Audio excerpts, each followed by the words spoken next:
하나, 둘, 셋. Can. We're counting. Oh, 4. in Korean. Full.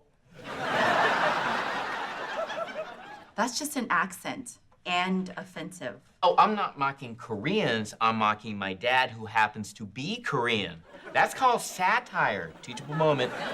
Dr. Park, did you study the material that the school emailed you? I'm offended. You think just because I'm Korean, I love to study? Satire again. Reclaiming the stereotype? Nope. Dr. Park, it seems you neither speak nor understand any Korean. No, I'm just a little rusty, Mrs. Zahn. Come on, teach. Teach! Whose dad is that?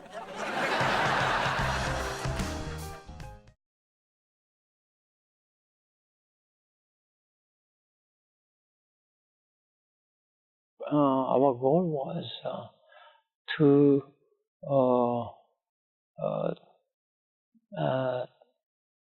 teach our young children bilingual, and also we wanted to teach them Korean history and heritage, and so that they do not lose their identity, being Korean descent, and with a good heritage. Because I know this, I noticed that at that time, all I heard was America is a melting pot, and I have my son. At that time, he was let's see, he was born '69, so maybe 5 years old. And I had a daughter born in that year. So, and also Dr. Su had a son and a daughter too. So Korean immigrants at that time, many of them had their children. So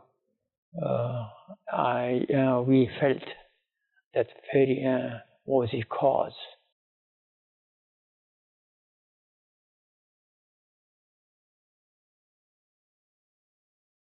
I speak Cantonese. I don't know how great I am. I get by just because now I've been immersed in English. I went to nursery school not speaking English, but now I think in English. I dream in English. I don't know how else to describe that. I did take Spanish in high school and college, but it's so weird. It's sort of having an ear. So if someone were talking to me or behind me speaking Spanish, I generally wouldn't know what they're talking about, or I would have to listen hard. But when someone is speaking Cantonese, I have a natural ear for it. I don't know how to describe it. It's like, oh, I know what they're talking about without even thinking about it. And so I just find that to be a little odd to myself in the sense of just having a natural ear for it. Just picking it up, whether it's in a movie, in the background, or sort of just kind of someone's just talking, or, you know, people who think that you don't understand what you're saying, kind of thing, which I can see the difference between Spanish or trying to learn Spanish and growing up having Cantonese around me a bit. So I speak English. If I'm really put to the test, I can possibly get by somewhat in French, which is what I learned in school, and I use ever so often at work. My grandmother spoke Fuso and Mandarin, and so I can, if I'm put in the situation, understand. I cannot respond. I am rather ashamed of that. I wish I could, but I can't. It is just not a talent of mine. But I do know I understand much better than my sisters do. They really don't understand much of anything. So I do feel lucky in that. What I do know are the traditional nursery rhymes and games that you play as a child, and I am teaching that to our daughter.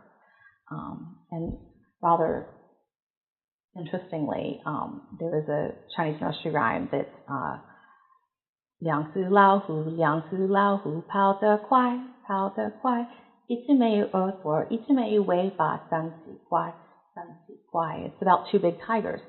And so my husband was listening to me do this with my daughter, and he said, but I can't do that with her. And I said, honey, just do it in English. It's okay. He said, but it's not the same. And I said, well, just do it in English. So he said, okay. Frère Jacques, Frère Jacques. And he went through it, and I said, sweetheart, do you realize that's not English? So besides English, I also speak Rade. That's my first language. And could you spell that? Rade. They spell it here Rhade, but we also it's also known as Ede. That's Ede. That's another name for that language. But so my second language is Vietnamese, and then of course English.